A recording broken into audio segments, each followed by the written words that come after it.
Qu'est-ce que l'illumination? Qu'est-ce que la lumière? La vérité est la lumière. Nous recherchons la vérité. Si la vérité c'est la lumière, alors le mensonge est l'obscurité. Toute personne qui recherche la vérité est en quête de l'illumination. La vérité est le fondement de l'illumination. Quelle est la définition de la vérité? Nitya Satya. Nitya signifie ce qui existe éternellement. Satya signifie la vérité.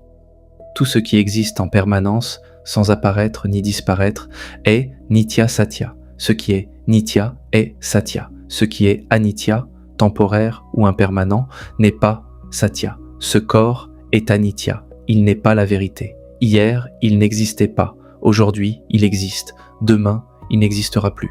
Si vous ne recherchez que le corps, vous recherchez l'obscurité, car le corps lui-même est impermanent. Qu'est-ce qui est Nitya? Qu'est-ce qui est éternel?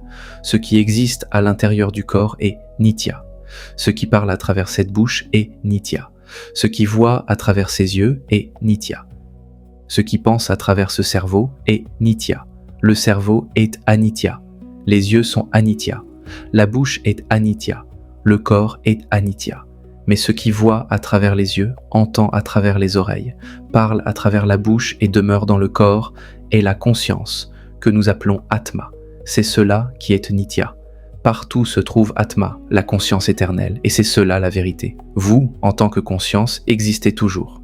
Vous êtes la vérité. Votre véritable soi est la vérité. Cherchez donc votre véritable soi. Ne vous identifiez plus au corps, au mental, ni à vos intentions personnelles. Cherchez votre âme, car votre âme est la vérité. Votre esprit est la vérité. La recherche de votre véritable soi est la recherche de la vérité. C'est ce qu'on appelle la réalisation de soi. Devenir illuminé, c'est devenir réalisé. La méditation est l'outil qui permet d'y parvenir. Tout ce qui est éternel est vérité. Nitya Satya est le premier principe. Laissez de côté tout ce qui est anitya. Cessez de vous attacher à ce qui est temporaire. Alors votre énergie sera disponible pour contempler l'éternel.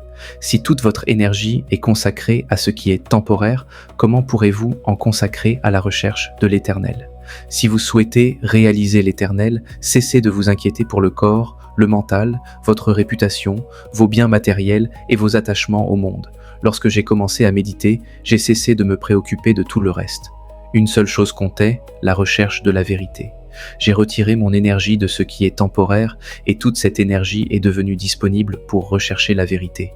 Ceux qui continuent à vivre dans la himsa, la violence, le fait de tuer et le fait de nuire aux autres êtres ne peuvent pas atteindre l'illumination tant qu'ils persistent dans cette manière de vivre.